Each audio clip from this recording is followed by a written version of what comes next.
generation. Václav Smil has written a lot about it, and especially with so many countries going at it together. I can have it here.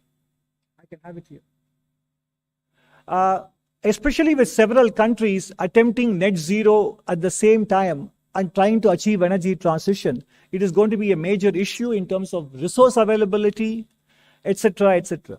And then when it comes to geopolitical fragmentation, we are seeing it every other day as well. And this chart on the right shows you how much the mention of geopolitical fragmentation is happening in corporate earnings releases and announcements and so on and so forth.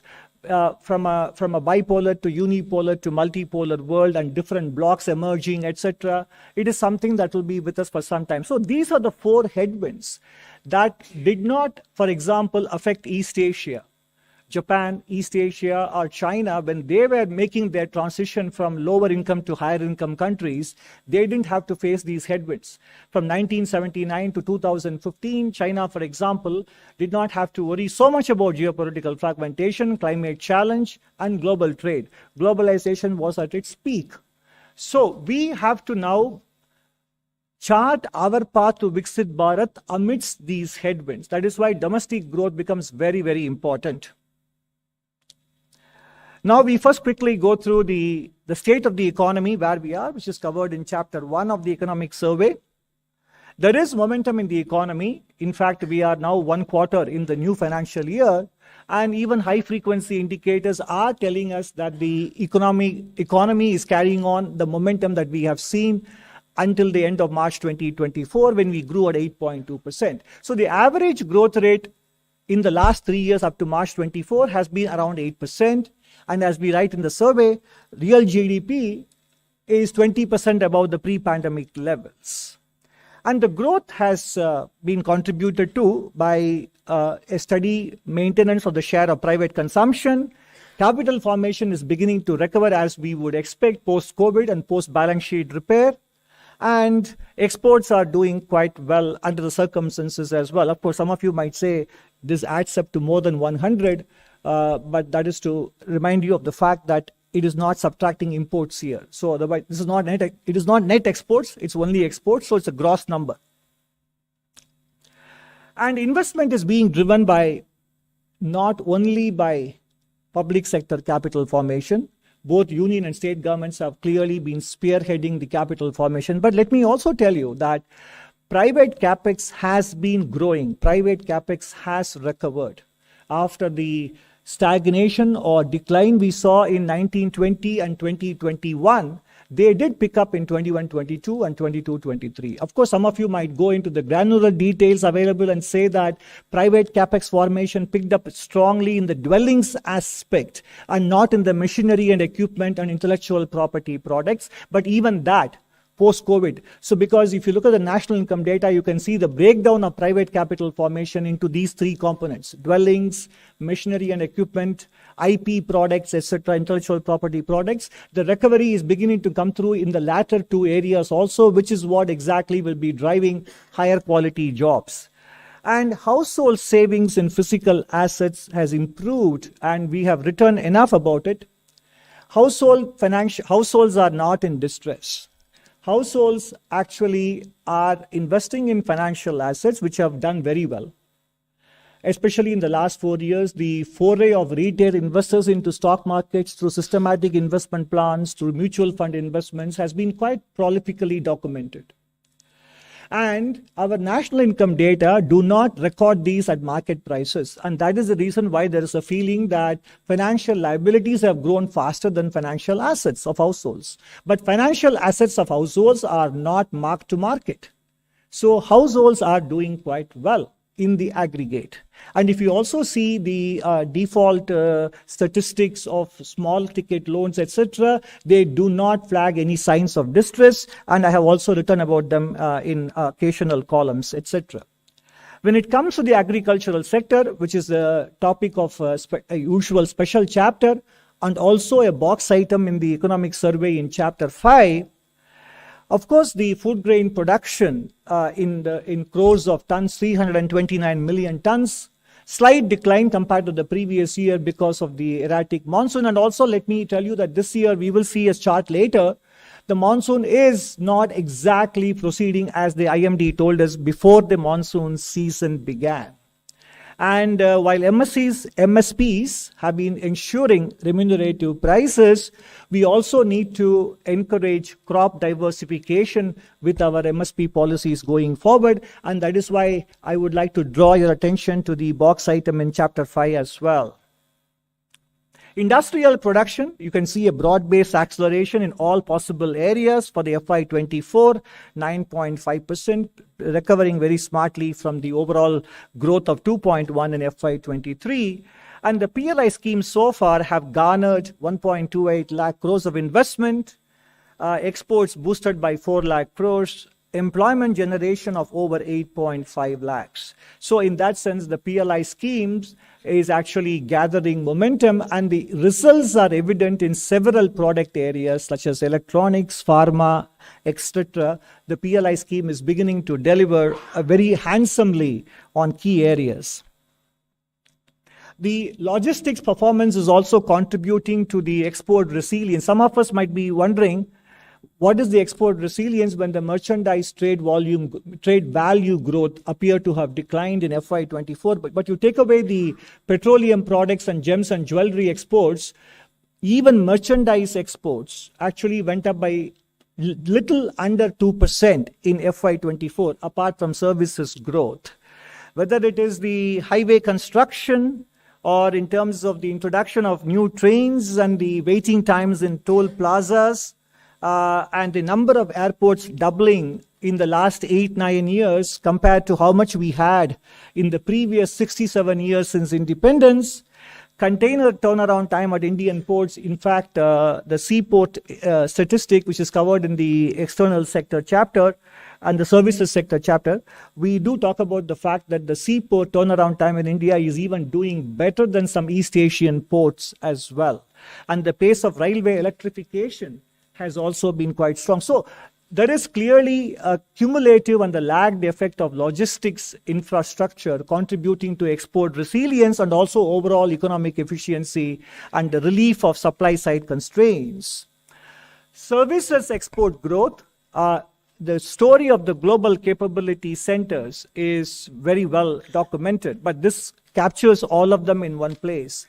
India in general is ranked 8th in the business services exports, and second in world telecommunication, computer and information services exports.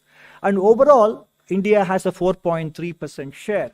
In terms of the share of global value chain related trade, India's GVC contribution has gone up by more than 12.5 percentage points in the last 20 odd years.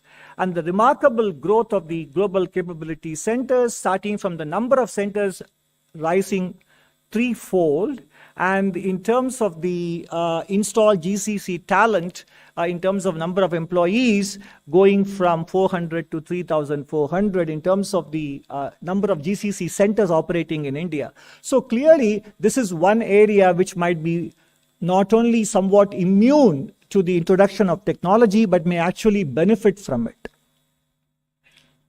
Coming back to the macro parameters, external debt ratio is much lower than many other countries. In fact, we have a very interesting box item on whether a strong or a weaker rupee is in the overall interest of balance of payments of India, taking both the trade and the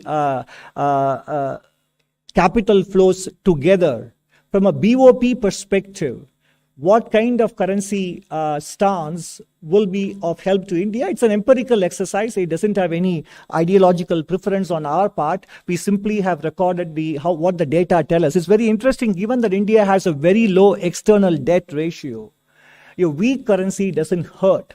If India had a very large dollar exposure, a weak currency will be problematic, because what you gain on the trade side, you might lose on the external liability side. But that is not the case with India. You may want to check out that box item. And exchange rate volatility is one of the lowest in emerging market space. And the current account, while it was a surplus in the fourth quarter, overall for the year, it's about 0.7% of GDP. Last time when I stood in front of you in January 2023, we had just completed 1 year of recovery post-COVID. Now we are into our 4th year. And the main theme of the last full economic survey was how the medium-term growth is going to be supported by a much improved corporate and financial sector balance sheet. And that is what we are seeing today in terms of the non-food, non-personal loan growth running at more than 15%, and NPA ratios declining to 2.8%, etc. As long as we can keep the financial cycle going for a longer period, we can be reasonably assured of a baseline growth of at least 6.5%. Inflationary pressures under control. In the previous 3 years, the deviation of inflation from the target of 4% is the lowest in India, and the headline inflation rate is coming well within the band and should come to below 5% in the current financial year. And of course, you all know that the core inflation is running well below 4%. Monetary policy transmission is evident, and monetary policy stance may not necessarily be considered restrictive given the fact that credit growth is running in double digits as well. And both a slew of administrative measures and monetary policy combined to make sure that inflation never got out of hand. And compared to many other nations, the fact that we had a very small deviation from our target was facilitated by the proactive both fiscal and non-fiscal administrative measures and monetary policy measures taken. The continued improvement in the quality of government expenditure at the union government side is continuing from 88 and 12% ratio between revenue and capital. We are now between 79 and 21. So in some sense, you can see here that the decomposition of the fiscal deficit shows that capital outlay has been consistently increasing. And this is the World Bank recently has a development update which is probably on its way, and they talk about the fact that India's public sector capital formation is actually crowding in the private sector capital formation. Now, ultimately, all these macroeconomic statistics have to result in the most important variable that the public is looking for, our Indian formal sector creating enough jobs. If you look at it, based on the returns filed by Indian factories, about 2 lakh of them, in the annual survey of industries, factories which are more than 100 workers, they constitute roughly about 21% of the total number of 2 lakh factories. But they constitute 80% of the workforce. Therefore, it is heartening to see that the workforce growth rate in these factories, which have more than 100 workers, is 13.2% in the last 4 years, compared to the growth rate of only 4.8% in relatively smaller factories. So on top of a larger base of workers in the aggregate, factories with more than 100 workers are actually seeing their workforce rise faster as well. And that is a very good sign of formalization of the Indian manufacturing sector. And this is from the ASI data, which is available until 21-22. This is as far as the current state of affairs goes. Coming back to what I said at the very beginning, we are facing a very challenging global environment combined with climate change narrative and the change, and therefore we need to make sure that we pursue all possible approaches without any doctrinaire orientation or ideological orientation. If anything, pragmatism has to be the policy mantra. And second, in terms of the kind of reforms that we need to do, it is no longer about the big ticket reforms that dominate your front pages, but more about the grunt work. It's about the nuts and bolts of governance. It's about the plumbing of governance that we need to get right in order to be able to drive growth forward. And that is the theme of Chapter 5 of the Economic Survey. What are the ways, what are the sectors, and what are the ways in which we can ensure that growth continues at a pace by which we can have a fair shot at our aspiration of Viksit Bharat by 2047. It is about generating productive employment. We have a few ideas, addressing the skill gap challenge. And by the way, agriculture can be a very important engine of growth. And easing regulatory requirements and financial bottlenecks for MSMEs, managing the green transition in such a way that we don't jeopardize energy security in the name of energy transition, and becoming a manufacturing powerhouse also requires us to get the China balance right. And deepening the corporate bond market means that India has to ride both the capital market and the banking sector, both the horses we need to be able to provide the kind of financing required to sustain an investment rate of 35% in the economy. And of course, inequality is something that we need to always keep in mind to ensure social stability. And when we talk of productivity and skilling, we all know that economic growth is a function of labor force growth and productivity growth. And productivity growth comes from not only a skilled population, but also a healthy population. And there, the private sector and the public themselves have a very important role to play more than the government. And that is why, if you have seen the economic survey already, you see that we talk about the compact between governments, private sector, and the public, and the compact between the government, the private sector, and the social sector. That is why we said in the article today in Mint, I wrote that we basically need all hands on the table and all approaches on the table. First, we start with agriculture as an engine of growth.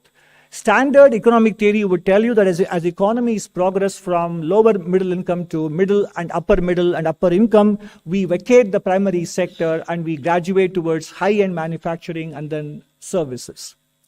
But given what I showed you earlier about the way the global trades and the global growth is evolving and the kind of protectionism that is becoming rife, agriculture actually still carries a huge potential for driving growth if only we can make sure that the incentives are aligned and allied services in agriculture are also encouraged and land consolidation also happens in a big way.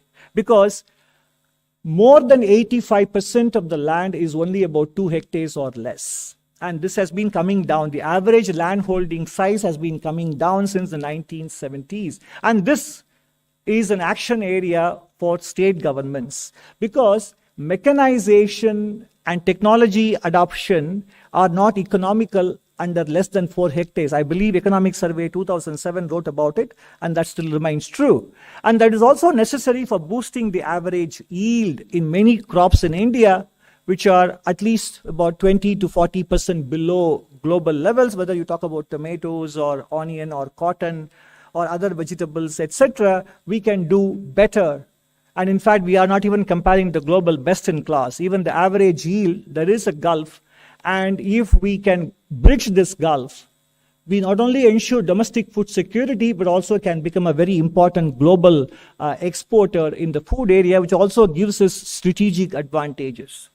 And how rising yield, we have given examples of few crops where the rising yield can actually take us how much we can boost production if only we can improve the yield and bring it to the global average that is shown on the right side.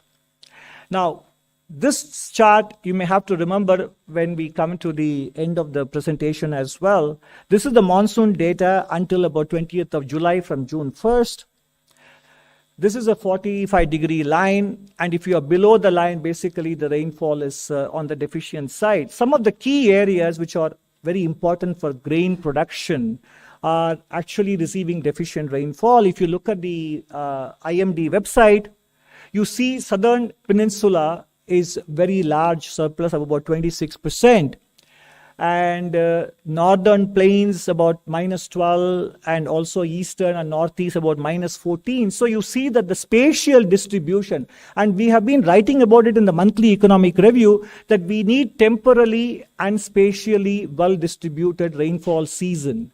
If that is not the case, then there will be question marks on the agricultural yield, etc. And that is why you will see this reflected in our growth outlook down the road. So far we say the monsoon season, barring a very few weeks in between, hasn't really lived up to the billing that we were looking for.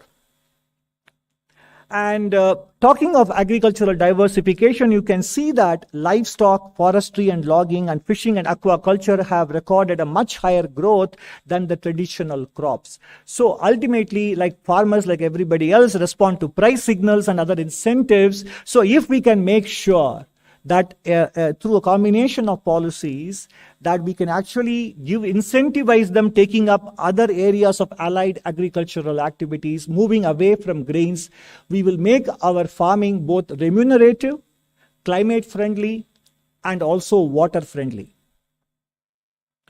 So this is the framework. This is covered in detail in box 5, in a box in chapter 5. I would urge you to go through that for more detailed elaboration of each and every one of these 5 aspects, which would help make sure that Indian farming sector becomes an engine of growth. Moving on to manufacturing and SME, that is another sector where we need to focus. How do we create an SME space, Mittelstand in German as they call it? Most important thing we can do from the government perspective is deregulation.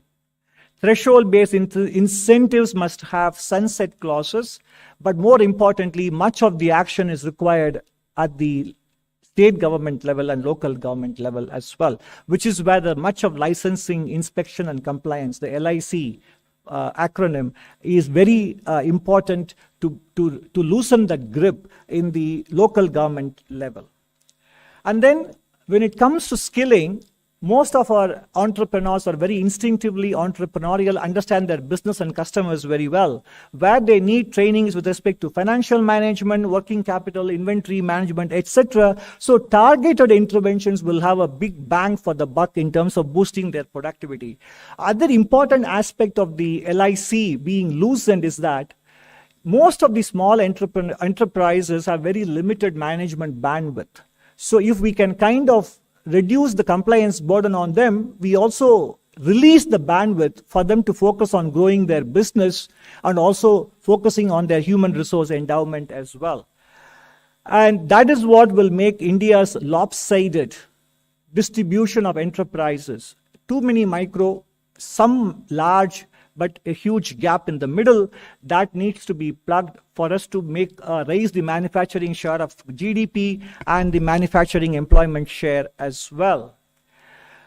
Financial access usually is considered a very big roadblock for MSME growth. We have done quite well in that regard, both during COVID and afterwards, by providing the guarantees. The number of CGT-MSE guarantees invoked and the amount used up are quite good. Without this intervention, the micro and small enterprise sector would have faced even more difficulty. So this has really worked in preserving the health of the MSME space. And then the startup ecosystem, from over 13,000 DPI recognized startups are there, and the number of patents filed per year, it is not a typo, it's real, has gone up by 17x between FY15 and FY24, 17 times in the course of 9 years. So startups usually begin with not micro space, but small and medium space. So we are definitely paying attention to the financing and the ecosystem aspects of nurturing SMEs. And we are also beginning to realize the potential of the digital public infrastructure in making sure that our micro, small, and medium enterprises have global access through the digital network. They don't need a physical presence. The open network digital commerce, I remember writing about it with Mr. Nilekani about 2 years ago. It has a very big potential to make our even small enterprises global players. And you can see the statistics here in terms of the number of cities being covered, number of transactions happening. Most of them are small sellers, etc. So this is definitely has a huge potential in realizing our MSME aspirations as well. But above all, what we need to focus on is the deregulation aspect. And I can't go into the full details of all the rules and regulations on laws that need to be loosened. We are only giving you a couple of examples. For example, the amount of space Indian laws mandate that per worker is 3.4 square meters, and even Southeast Asian countries, advanced economies, have a much lower requirement. On the left side, you can see the amount of land we need to allocate for setbacks on all 4 sides. The parking space and the floor space index is much lower in India. And these are all state government regulations, not union government. And even if majority of the Indian states move towards the best Indian state, which on the basis of a study happens to be Haryana, if they move to Haryana level, the amount of land we free up for our businesses to utilize for actual manufacturing goes up. So per unit fixed cost of production will come down dramatically, opening up space for them to hire more workers. So that's why I said the clue to sustaining growth lies in the nuts and bolts of economic deregulation. And second example is the floor area ratio and the car parking spaces compared to, for example, what Singapore or Hong Kong and even the most industrialized states of India have only one floor space ratio. Haryana is 1.5, Odisha is better, Uttar Pradesh is much lower, and look at the amount of car parking spaces we mandate is much more than what typically Singapore and Hong Kong, which are manufacturing powerhouses, also mandate. They are much more than what they ask for. So in all these senses, it leads to a loss of about 3 lakh crores in terms of for a micro factory.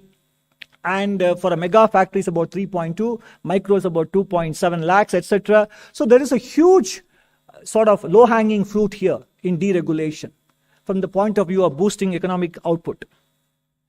The other aspect is also with respect to rising formalization of the workforce. We are seeing that in the EPO4 membership, and we also saw that in the annual survey of industries factory workers in the larger factories growing much faster. And what is heartening to see is that some of the staffing companies have recorded an average growth rate of 13.2% in the last 10 years, because these workers come with full benefits. ESIC, EPFO, gratuity, work contract, payment of salary through banks, all these things are prevalent in the case of workers hired through the staffing companies as well. And one of the highlights of our chapter on labor and employment, chapter 8, we have done an estimation of what is the amount of jobs we need to create. And you might wonder why we stop at 2036 and not go up to 2047. If you look at the population estimates given by Ministry of Health in July 2020 in a publication which is open access, they project India's population until 2036. So based on those projections, we estimate that India basically needs to create roughly around 8 million jobs or 80 lakh jobs per annum. The calculations and the assumptions are given in the survey as well. In fact, we are making available the spreadsheet as well for replication. And what is heartening with respect to the skilling requirements is that earlier, we used to worry a lot about enrollment in higher education. That is no longer the concern in India. The aspirations have shifted. It's about learning outcomes. In rural India in 2000, only 2.4% took to higher education. Now that number is 10.8 in 2022. Only 17.9% took to higher secondary education. Now it is 42.9%. So enrollments have picked up tremendously. On the right side, what you see is that tertiary education was 6.7%. Now it is 28.4%. And what you don't see here, but in the survey, you will see the ratio of women to men in tertiary education used to be 77 to 100. Now it is 96 to 100. So there is no more of a gap between women and men enrolling in higher education, the fruits of which will be evident to us in the coming years. And I talked about 2 examples of deregulation. This is the third example. Number of activities restricted for women in different states is totaling 139. We just took a sample of about 10 states. This is based on some very good work done by an independent agency.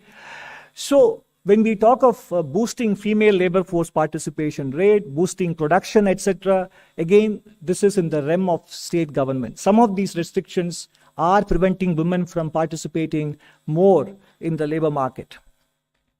Skilling, what used to be 33.3%, the proportion of people who take the employability test and pass was only 1/3. Now it is more than 1/2. But still we can say that the journey has been impressive, but the task ahead still is quite large, with little under half still not considered employable based on this national test being administered. But the progress is important to make note of.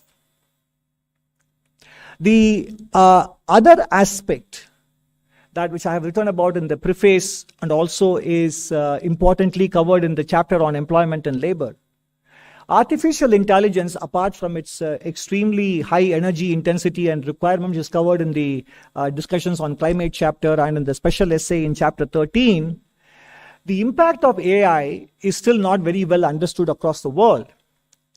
While the GCC kind of jobs may not be very easily affected in the near term, some of the business process outsourcing jobs may be affected, which AI can very easily done. Medical transcript reading, image creation, animation, etc. can be easily taken over. So India may have a slight short-term negative impact followed by a medium-term positive impact. Therefore, it is necessary for the Indian corporate sector, both information technology and non-IT sector, to find the right balance between deployment of technology and deployment of labor. Because without labor income, without labor employment, there is no demand growth, which means it comes back to hurt the corporate's top line and bottom line as well. So they need to see this as a win-win. How to make sure that the deployment of technology does not hurt the labor share of income and the capital share of income is a very important medium-term challenge from the corporate's own self-interest perspective. And you can see that corporate profitability has gone up from 5.3 lakh crores in FY20 to 20.6 lakh crores in FY23. That's almost 4 times in a space of 3 years, including financial sector. If I exclude the financial sector, it has gone up from 4.1 lakh crore to 13.9 lakh crores based on a sample of about 30,000 plus companies. On the right side, you see the compensation to employees, which usually is a function of 2 variables. One is the amount of hiring you do and the amount of wage growth you give. And that has not correspondingly grown at the same pace. And by the way, this compensation to employees also includes top management salaries and perks, options, etc. So you can imagine if we have the data on the median worker compensation in terms of hiring, etc. So basically the point is, as they said, the deployment of robots in automobile factories in the US was considered a very important development, but then the robots don't buy the cars that the companies make. Similarly, the artificial intelligence you deploy may not buy the products that you make. So in some sense, as we said again, when it comes to driving growth, it is not just the union government, it is state governments, it is local governments and the private sector finding the right balance between capital and labor.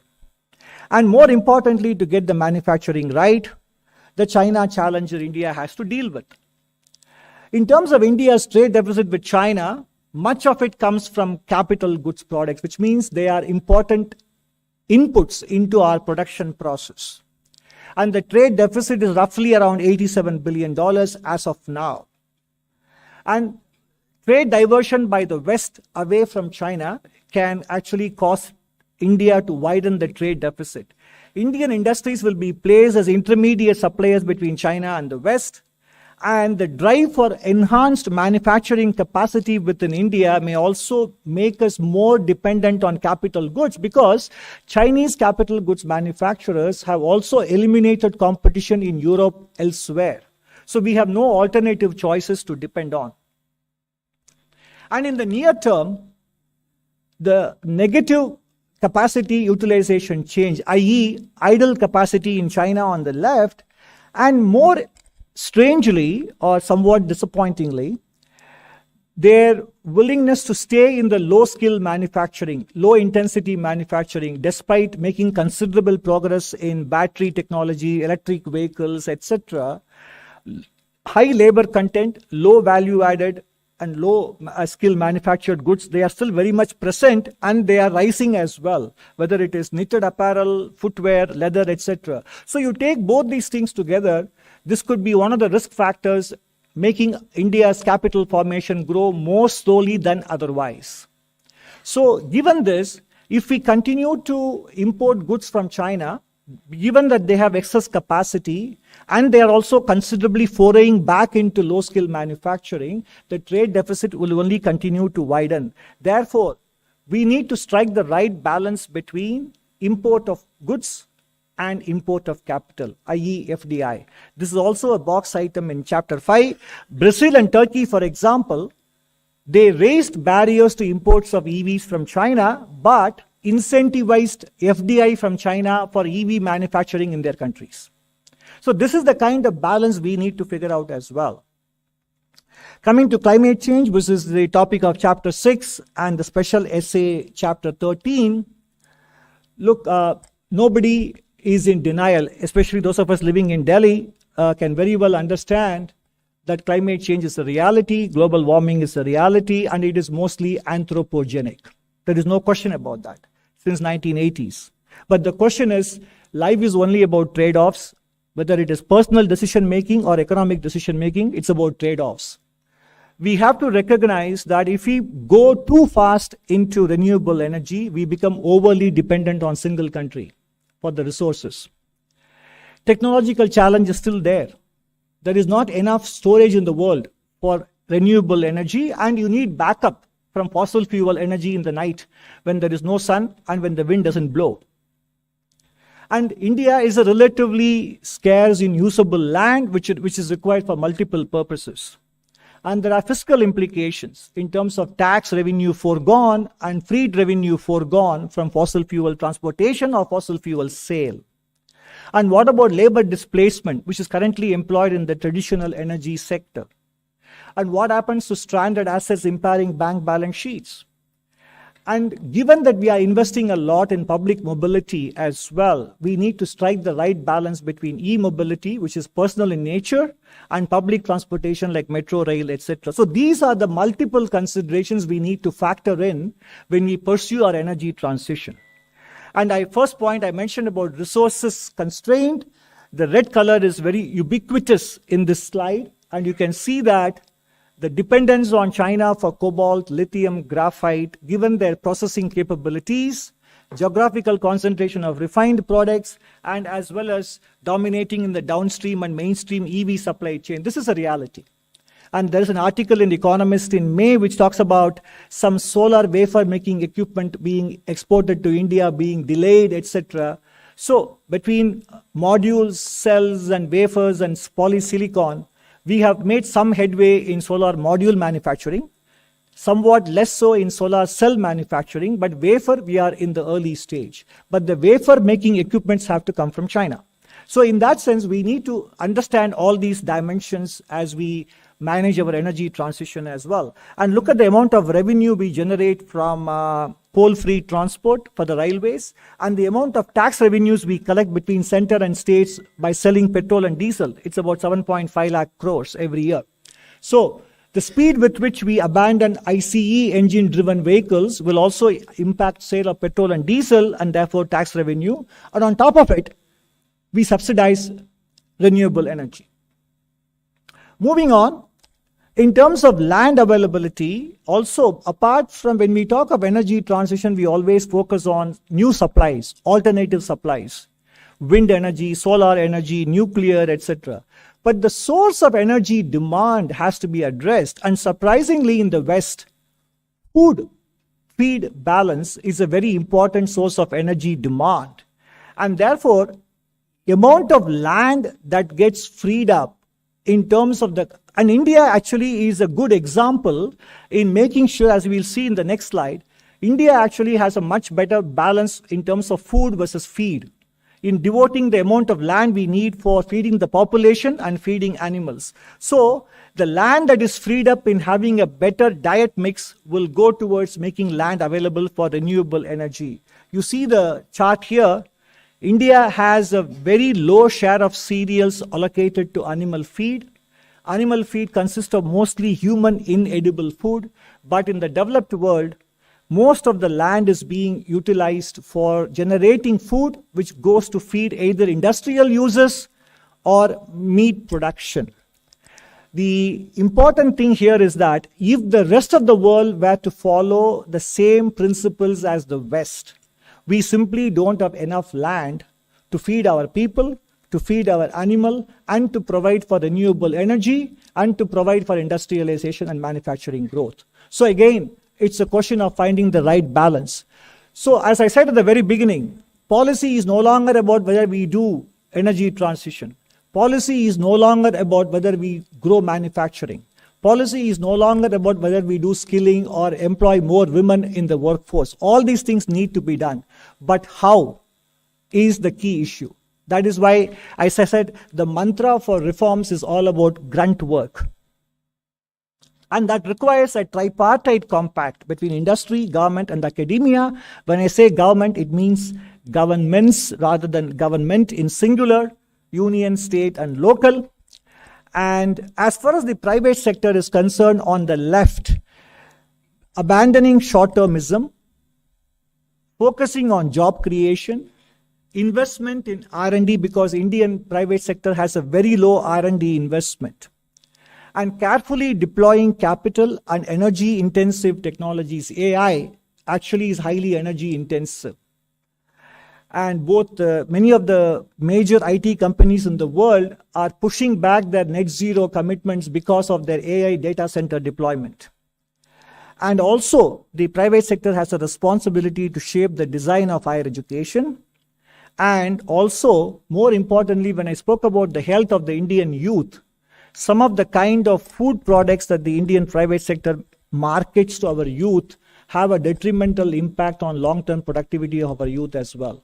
So in that sense, these are the areas in which the private sector has to think about its role in Viksit Bharat. On the right side, we have the role of governments, unshackle the private sector, and the academia. Because if you look at the new education policy, several elements of it are non-controversial and can easily be implemented, especially exposing higher education to market competition.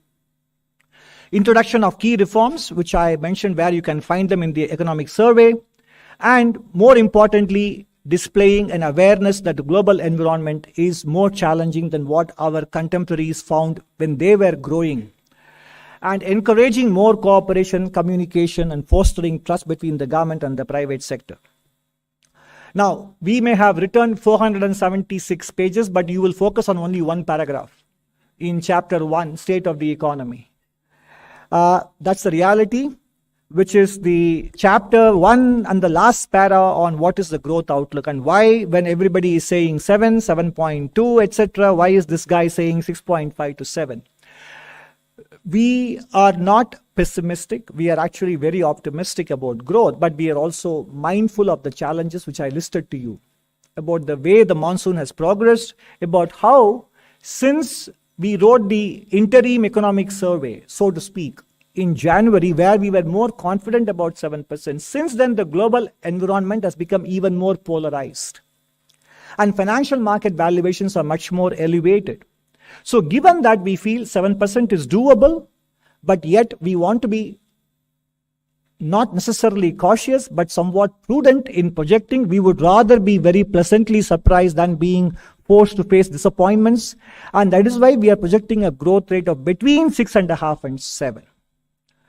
And last year when I stood in front of you in January 23, at that time also I was cautious in my growth projection. In fact, I said the downside risks would dominate the upside for FY24, but I was very happy to be proven wrong, because one thing you can be very certain of is that almost all GDP forecasts, growth forecasts, eventually turn out to be wrong.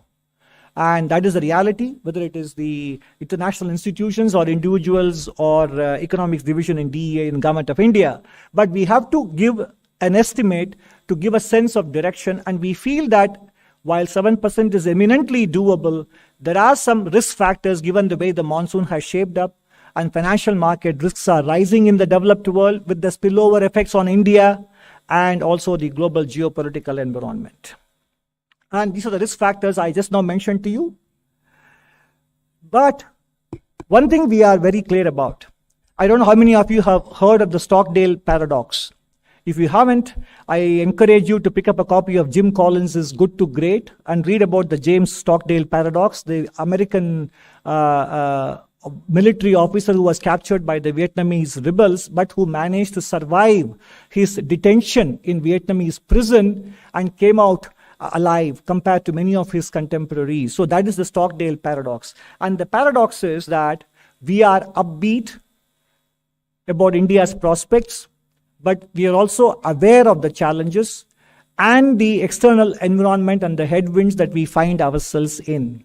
If you look at what we have come through with a 35 times increase in nominal GDP in rupee terms, from about 6,000 rupees to 2.12 lakhs in the last 30 plus years.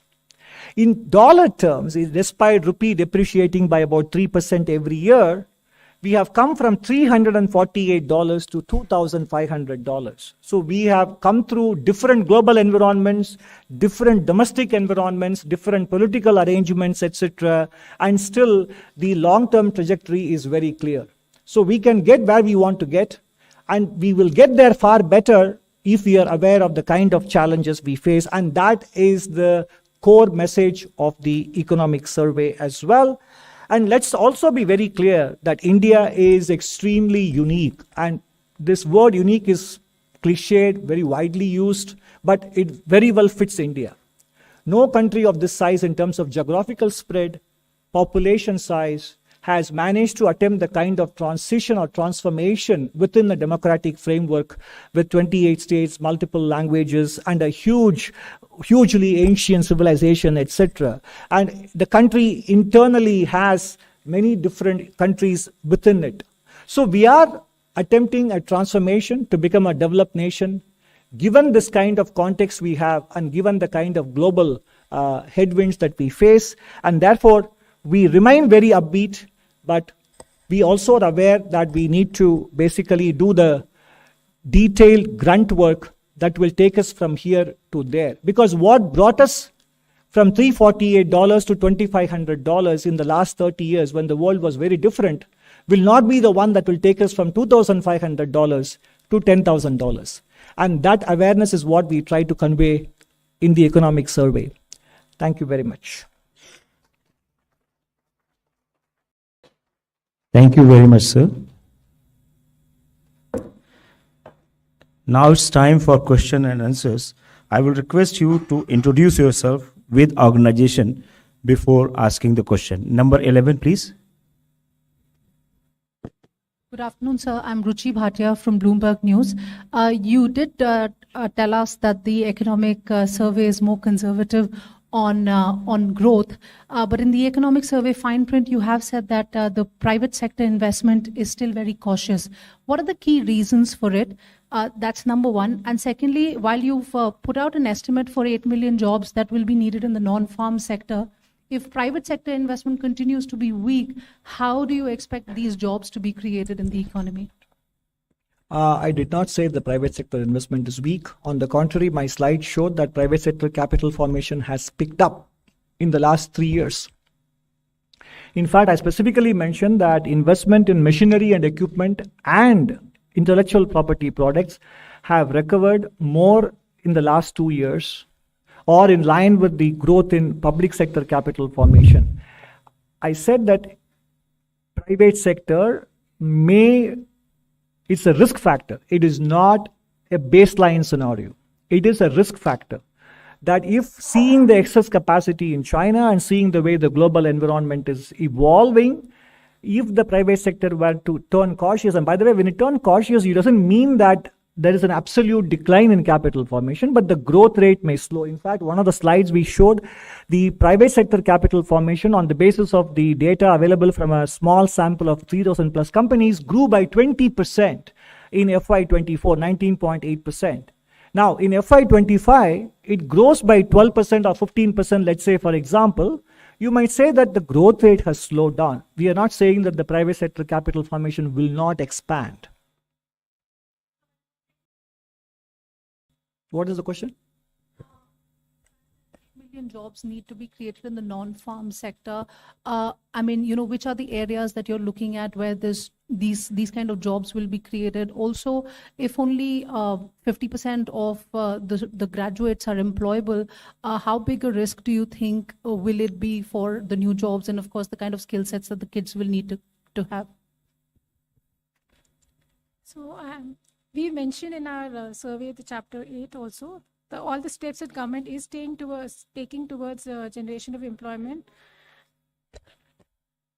However, as CA has also in his presentation mentioned, that the private sector needs to do its bit in the middle to get the employment to the level that would be required for the increasing workforce.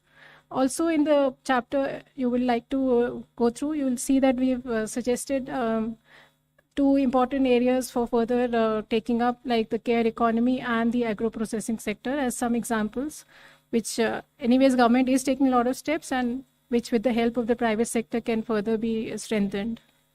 That's all. Thank you. One more correction to your point. We said 33% was in 2014. Now it is 51.3% in the employability. No, but given the size, the base, 51.3% is a very substantial number in India. That way, the base effect is actually working in India's favor. Thank you. 124. Sir, Timsi Jaipuria from CNBC TV 18. Two key questions here. One on AI. You have said that AI is going to take away a lot of jobs, but the corporate sector or the private sector has to be a little mindful because it is going to impact both their top line and bottom lines if they do not work on the labor force and the employment and the labor force incomes. Apart from that, would you like to elaborate on that? What sort of challenges or threats are you seeing and what you want the corporate sector to be mindful of in terms of when they work on this? Also, apart from this, you said deregulation of policies. Policies are leading to a lot of burden for the corporate sector and the private sector, and especially SMEs. The burden is increasing and that is creating a lot of issues. Though that has lightened is what you said in your preface also, that the burden has lightened over the years, but yes, it is still quite high. So what do you mean about that? Before I answer both your questions, I want to correct two impressions that came out in your question. I didn't say AI will take away a lot of jobs. I simply don't know. I didn't say that. I said it is possible that jobs related to business process outsourcing in the short run may be under threat, whereas AI might actually turn out to be a job booster and a complement to labor in higher skilled jobs. I said the impact of AI on employment across the world is barely understood. So it is very early days to talk about lot of jobs will be lost or too little jobs will be lost. Nobody knows, but we need to be mindful of the possibilities and we need to make sure that as we deploy AI, we also prepare the population to be able to participate in it by redesigning curriculum, by creating in-house courses, etc., to make them AI employable and AI compatible. So the reference to lots of jobs was not there in my presentation. And secondly, when I talked about deregulation, I didn't say about the private corporate sector. I spoke about the MSME sector much more. The private corporate sector, by all accounts, based on profitability data, is doing very well. And they have one of the lowest tax rates also among the world. So important from the point of view of boosting manufacturing and creating a middle stand, the spine or the vertebrae of the economy, which is basically the small and medium enterprises, and that is where deregulation will have a much bigger bang for the buck. And we have given some examples in the presentation and also in the survey. But ultimately, it is an area which predominantly, not fully, predominantly lies with the state governments, and they have to look at their respect to statutes, rules, regulations, inspection, and compliances to be able to unshackle the productive sectors. So just a small addition. If you can explain on the household savings, that how household savings are not dipping, but they are actually moving towards higher yielding areas. That's what also you mentioned. No, I think in the interest of time, we will probably move on to other questions because I have written about it in an article in Mint, for example, on the 29th of April in great detail. Sir, I'm Monica from the New Indian Express. Am I audible? Yeah. Sir, most economists, they are of the view that the government needs to revisit the inflation targeting regime because they think that the 4% target is quite high, and because of that, the borrowing costs are quite high. So, can you please share your thoughts on this? On the 4%? Yeah, they think that the 4% target should be increased to 6% so that the borrowing costs, they come down and the interest rates become lower and can benefit common people and also investors. It should be other way around. It should be other way around.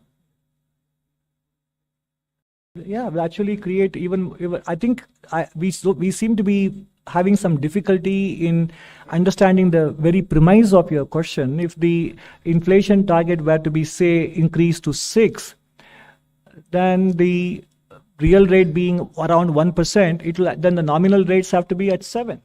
So actually, they say that in a bid to push inflation lower, so they keep the interest rates high. So this is the logic they are giving. And they are also saying that there is a need to, consider both WPI and CPI while setting the inflation target.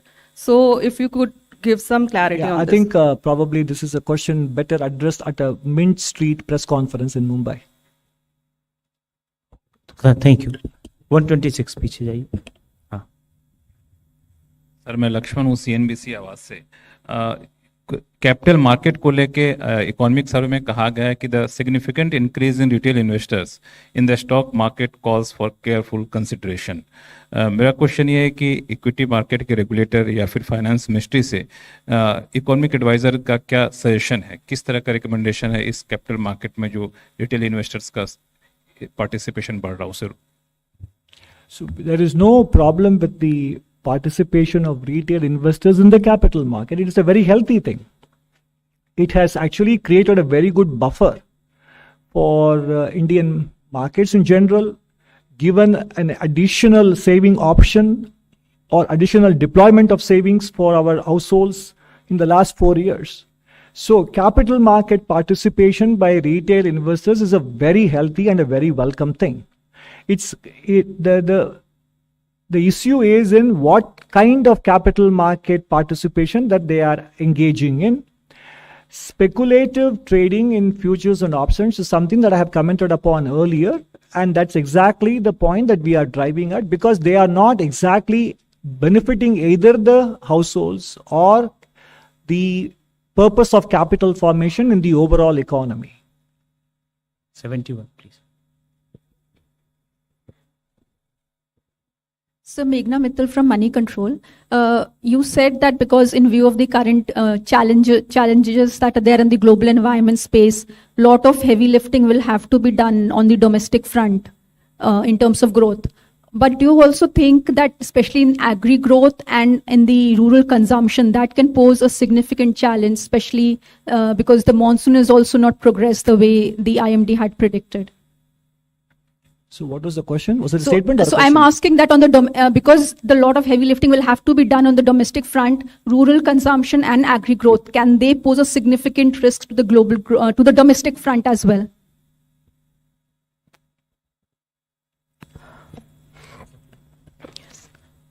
So the chapter on agriculture and food management, which is I think chapter 6, talks in detail about the measures that have been taken by the government to basically keep the agriculture sector growing. The public investment has increased over time in agriculture, and and you also see substantial subsidies and policies that are generally pushing the farmers, the agriculturalists, to move towards areas that will generate higher incomes, like the animal husbandry or fisheries and other allied sectors. I think in that sense, the government is cognizant that agriculture sector needs to be and is the mainstay of the economy, with the large proportion of the people employed there. And it is taking measures, and therefore the focus is on that across all the subsectors within agriculture. If you look through the chapter, there's a detailed discussion about the policies, about the reason why those policies are being implemented, and their economic rationale. So if you go through it, I urge you to go through it, and you will have your answer. Thank you. 265, please.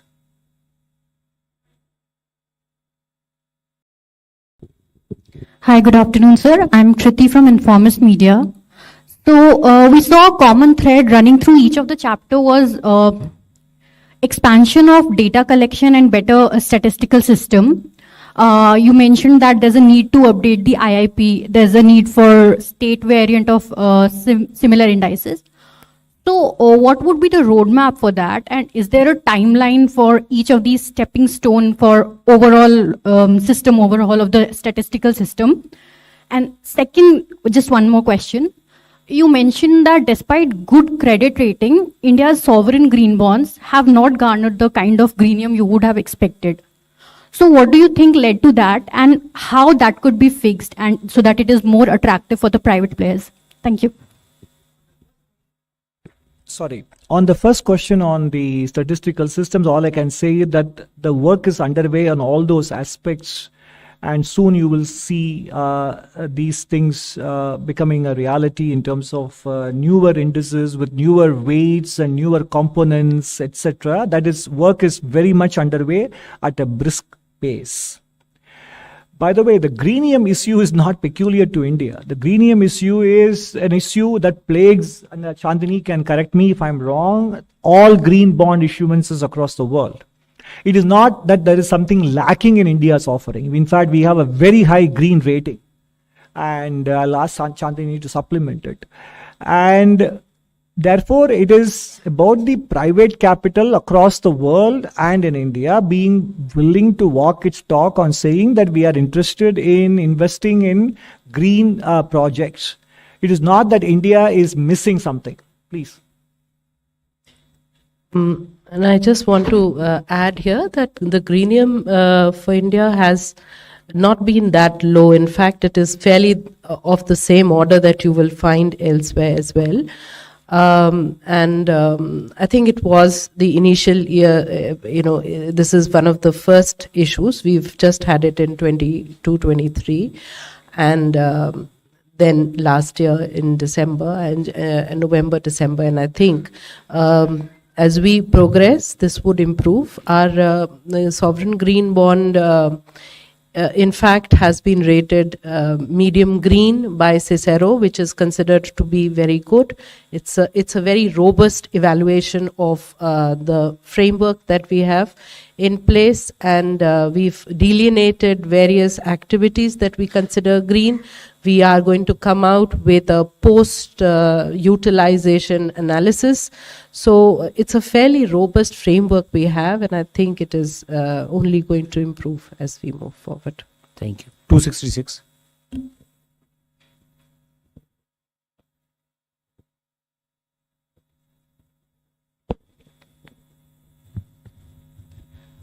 Sir, I am Banikinkar Patnaik from the Economic Times.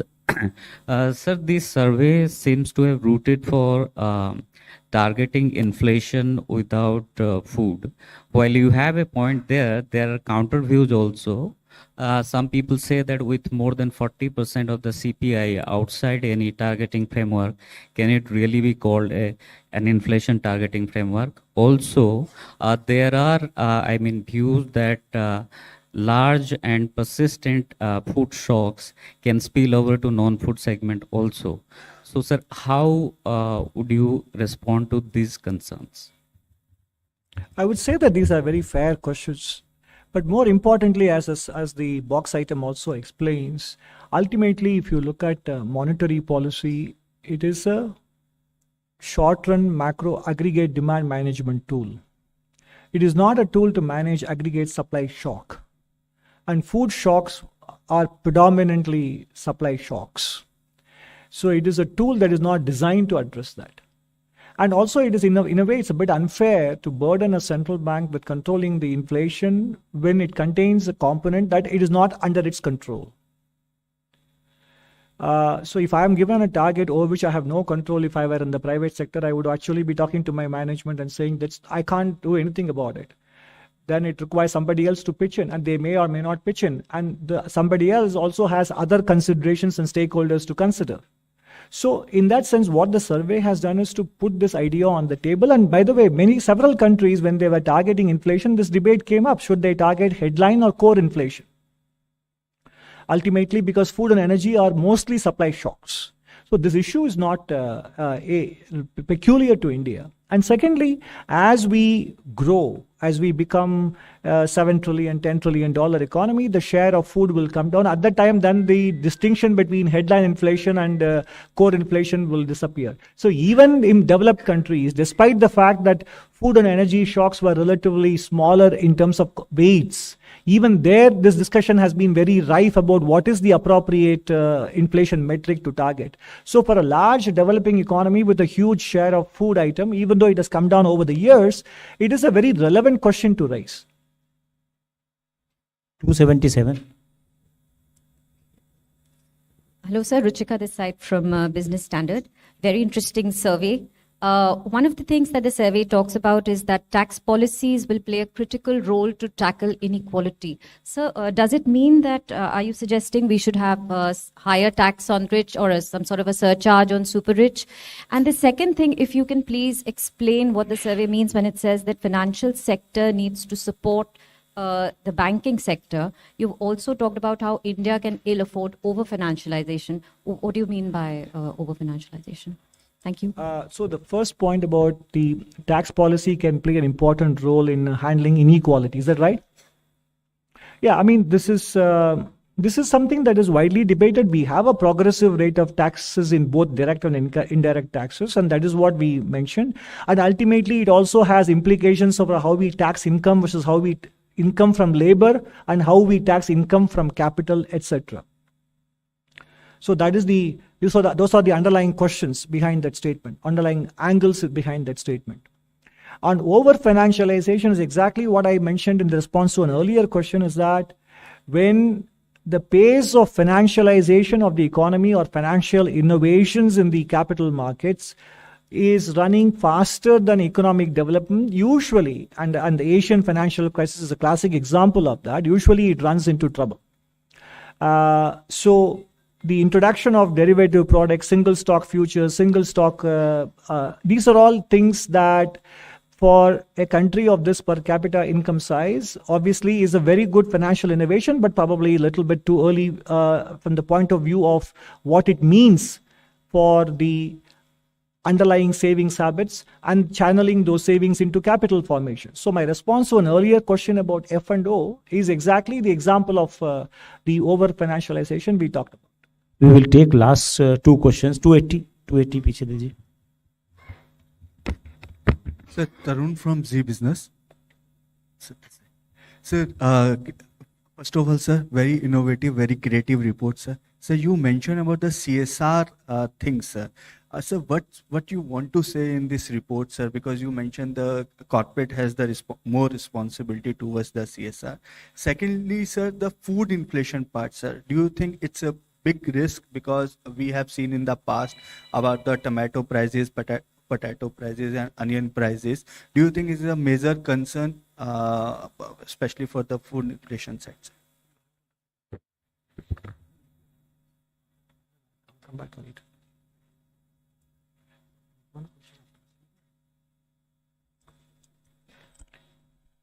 On the food inflation, the last year was an year of administrative interventions. Now, food inflation has some structural component in it. We have a continuing shortage of pulses. And there is some administrative component in it, because MSP, we want to give remunerative prices to the farmers. Hence, MSP is fixed at a reasonably high level. So that becomes a kind of a benchmark for retail prices. And that's compensated with subsidized food grains for the poor. More than 80 crores of people are given subsidized food grains. Now, on the food inflation, there is a transient component, there is a structural component, and there is an administrative component.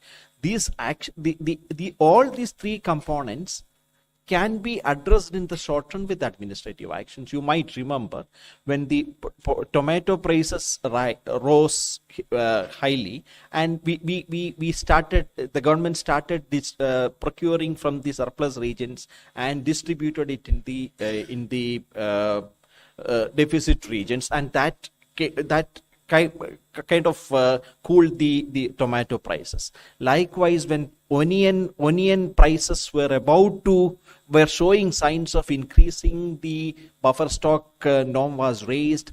Then the Bharat Dal, Bharat Atta, Bharat Rice. So these administrative interventions have been quite successful to our understanding and analysis. And so hence the flare-ups may happen, but there won't be prolonged food inflation. 271, please. No, before that, sorry, he had another question on the private sector. So in one of the last few slides where I showed the tripartite compact, on the left side, I had mentioned very clearly some of the things that we expect the private sector to do. So this survey, as I've been mentioning repeatedly in the course of my presentation, is about delineating the fact that we need a lot of detailed ground level granular actions, which I simplified into the word grunt work. There is a lot of grunt work.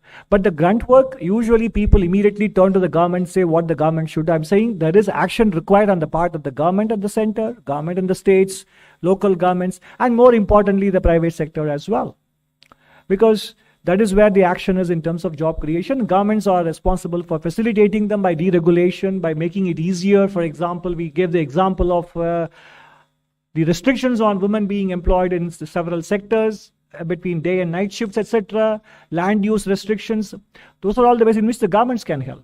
But the private sector on its part, obviously investing in R&D, collaborating with academia on skilling and education, and also making sure that it is aware from its own self-interest angle of the medium-term implications of striking the right balance between deployment of capital and deployment of labor. So those action points required of them were very clearly identified and listed in the presentation and in the survey as well. So, Sir Karishma this side from Business Today. Congratulations to you and your team. I'd like to understand of the China Plus One strategy. This survey mentions that it is going to be more effective to have Chinese companies invest in India, and then India in turn exports these products to the market. Sir, if I'm understanding right, are you relooking at the China Plus One strategy, and how viable is this for India on a geopolitical front? So I'm not relooking at it. I'm asking for a re-examination. I'm saying that, I spent quite a bit of time on it in the presentation as well. I simply said there is a balance that's required between importing goods versus importing capital. That is all there is to it. And I gave the example of what Brazil and Turkey did. They banned the import of vehicles, but then they incentivized them investing in their own country. So because if you continue to import, your trade balance will keep widening. We have a large trade imbalance with them. And then it also means you are making yourself vulnerable. Whereas if you choose the areas in which you can have investments inside the country, then you also have a chance of Indian entrepreneurs picking up the know-how and at one point also becoming self-sufficient. So it's a question of choosing the right balance between import from a trade route and importing capital from the capital markets route. Okay, thank you. We end the press conference. The sir has to go actually for an important engagement. One last question can you take? Please. Sir Himanshu, there is one issue Prime Minister has repeatedly mentioned, the idea of a Viksit Bharat, and has been goading different departments and ministries to have a long-term vision of how India can actually become a Viksit Bharat by 2047. As part of that larger strategy and vision, what have you envisioned in your economic survey, and what is the kind of long-term strategy you think is required to make India a developed country by 2047? The entire survey, chapter 5, the medium-term outlook, is exactly about that. Okay, thank you very much. And tea is arranged for all of you at 4th floor cafeteria. Please have high tea. Thank you very much. Thank you.